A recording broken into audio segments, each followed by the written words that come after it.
Piece. आज का जो विषय रहेगा वो रहेगा कंस्ट्रेंट। कंस्ट्रेंट मीन्स अगर नेमली हम देखें तो रिस्ट्रिक्शंस और लिमिटेशंस। अगर वर्बल पॉइंट ऑफ व्यू से हम देखें तो ये होगी इनहिबिशंस इन रिलेशंस और रिलेशनशिप। तो ये जो बैकड्रॉप है इसका, ये तलखिया जो रिलेशंस में आपको डे टू डे या सोशल इंटरेक्शंस में मिलती है देखने को, तो यहाँ पे एक लॉजिक है। Constraints define the variability of human existence. Unless and until there will not be variability, how could constraints will come into being?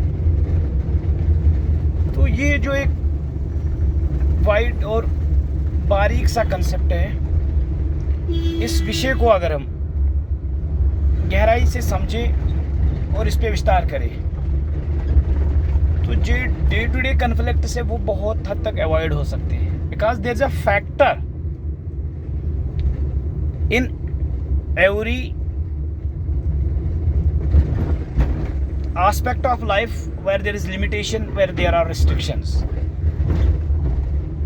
Youth में मैक्सिमम गाइज ऐसा फील करते हैं कि somebody is restricting him for doing this or do this or do this not, or in connection with the society, don't go in such a way or don't come in such a way. So such plentiful of reactions gives an idea that there's a factor. कोई चीज़ है जो हमें इसके लिए responsible है. Once there is a factor, so the factor will have its impact as very positively. When the factor have its effect, so how can't we be in a position to get that? These is the taste in between the limits and in between the limits in doing anything from any perspective.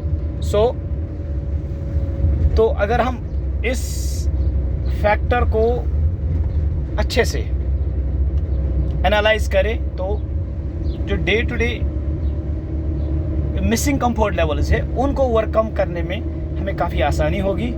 तो I want to suggest you to go through this constraint and try to get it very clearly so that things will work and you will not get disturbed or aggressive on part of when there are limitations or restrictions or inhibitions in relations are going through a particular moment of time.